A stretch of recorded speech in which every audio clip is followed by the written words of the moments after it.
कांग्रेस पद यात्रा शुरू करेगी। बद्रीनाथ से पद यात्रा करेंगे पूर्व मुख्यमंत्री हरीश रावत। पद यात्रा को लेकर कांग्रेस प्रदेश अध्यक्ष करण माहरा का बयान, उन्होंने बयान दिया है।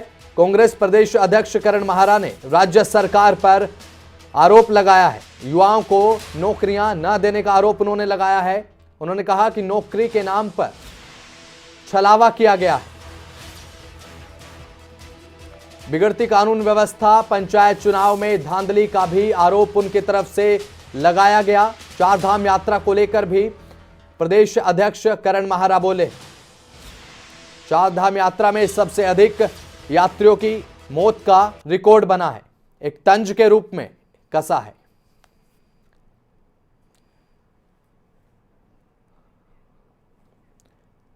तो इस खबर पर भी हमारे साथ हमारे ब्यूरो चीफ राव शफात अली हमारे साथ लगातार बने हुए हैं। राव साहब, अब ये कौन से मुद्दे ऐसे होने वाले हैं जिनको लेकर कांग्रेस की ये पदयात्रा रहने वाली है?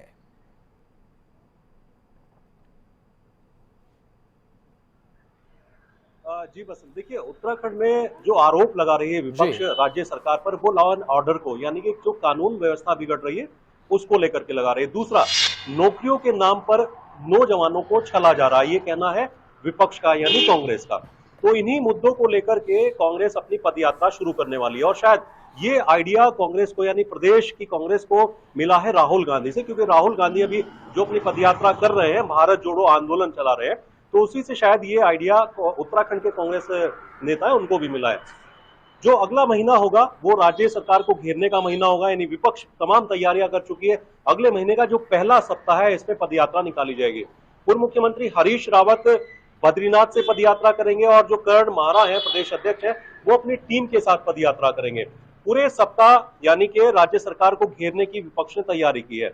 और जैसे मैंने कहा कि लॉ एंड ऑर्डर को लेकर के, कानून व्यवस्था को लेकर के सबसे बड़ा मुद्दा विपक्ष के हाथ में है। और दूसरा, जो नौजवान है उनकी नौकरियों को लेकर के ये मुद्दा सबसे बड़ा विपक्ष के हाथ में है। विपक्ष को अब ये समझ आ गया है कि दफ्तरों में बैठने से काम नहीं चलेगा। प्रदेश अध्यक्ष करण माहरा क्योंकि युवा चेहरा है, जब उनको बनाया गया था तो बहुत उम्मीद थी विपक्ष को कि बहुत अच्छे तरीके से सरकार को घेरा जाएगा, लेकिन ऐसा दिखाई नहीं दिया बसंत। पर अब लगता है कि नया जोश कांग्रेस के भीतर है, कांग्रेस कार्यकर्ताओं के भीतर है, नए राष्ट्रीय अध्यक्ष बन चुके हैं। और सबसे बड़ी बात है कि उत्तराखंड से भी एक बहुत बड़े चेहरे को, यानी पूर्व मुख्यमंत्री हरीश रावत को स्टीयरिंग कमेटी में शामिल किया गया है। यानी जो खड़गे हैं उन्होंने एक स्टीयरिंग कमेटी बनाई सीडब्ल्यूसी को निरस्त करने के बाद, और उत्तराखंड का जो बड़ा चेहरा है पूर्व मुख्यमंत्री हरीश रावत, उनको शामिल किया गया है। तो अब उम्मीद है कि उत्तराखंड के अंदर भी आने वाले वक्त में राज्य सरकार को घेरने की जिस तरह की तैयारियां चल रही हैं, आंदोलन दिखाई दे, पदयात्रा तो अगले महीने के पहले सप्ताह तक चलेगी। जी राव साहब, बिल्कुल आपने बिल्कुल ठीक कहा। अगर बात युवाओं की करें तो विपक्ष इस समय उत्तराखंड में ये सोच रहा है कि युवाओं को अपने साथ लेकर चला जाए। ये बात कही गई है कि युवाओं के साथ नौकरियों के नाम पर छलावा किया गया है।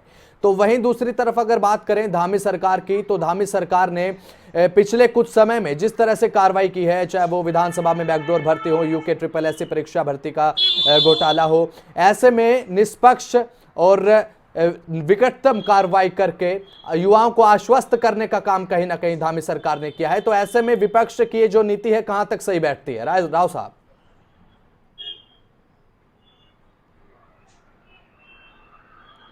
देखिए बसंत, क्योंकि विपक्ष हर एक फैसले पर सवाल उठाता है, और ऐसा नहीं कि इसी प्रदेश में सत्ता पक्ष और विपक्ष के बीच में हमेशा से तकरार रहती है। राज्य सरकार अगर सही काम करे तो भी विपक्ष सवाल उठाएगा, अगर गलत काम करे तो जाहिर सी बात है कि विपक्ष का कर्तव्य बनता है उस पर सवाल उठाना। लेकिन आपने बिल्कुल ठीक कहा कि धामी सरकार ने युवाओं के लिए उन रास्तों को खोला है, भ्रष्टाचार को बंद किया है। अभी यूके SSS की बात करते हैं, मनरेगा भर्ती की बात करते हैं, तो बहुत सारे ऐसे विभाग थे जहां युवा पैसे के दम पर, भ्रष्टाचार के दम पर भर्ती हो गए थे। लेकिन तमाम ऐसी गिरफ्तारियां हुई जो लोग इसमें संलिप्त थे, जिनका इन्वॉल्वमेंट था। 42 से ज्यादा तो यूके SSS में लोगों की गिरफ्तारियां हुई। और ये बहुत बड़ा फैसला था धामी सरकार का कि उन युवाओं को निष्पक्ष तरीके से अपनी मेहनत से नौकरी मिले, ना कि भ्रष्टाचार के रास्ते पर चल करके नौकरी मिले और पैसे के दम पर या रसूख के दम पर नौकरी मिले। अब युवा खुश है उत्तराखंड के अंदर, कुछ हद तक कह सकते हैं कि युवा खुश है कि निष्पक्ष तरीके से राज्य सरकार हर एक विभाग में भर्ती कराना चाहती है। और सबसे बड़ी और अच्छी बात तो ये है कि इस वक्त भर्तियां खोल दी गई हैं जो अलग अलग विभाग है, क्योंकि यूके SSS अब वो भर्तियां नहीं कराएगा, वो परीक्षाएं नहीं कराएगा। अब जो है उत्तराखंड लोक सेवा आयोग परीक्षाएं कराएगा और इसके लिए कैलेंडर पहले से ही जारी कर दिया गया था। यानी अब सिलसिलेवार ये वर्ष और अगला वर्ष युवाओं के लिए नए रास्ते खोलेगा और 20 से 25 हजार से ज्यादा जो नौकरियां हैं युवाओं को मिलने वाली है, ऐसा दावा राज्य सरकार की ओर से किया गया और इसकी शुरुआत उत्तराखंड लोक सेवा आयोग ने कर दी है। जो कैलेंडर जारी किया था परीक्षा का वो जारी हो चुका है।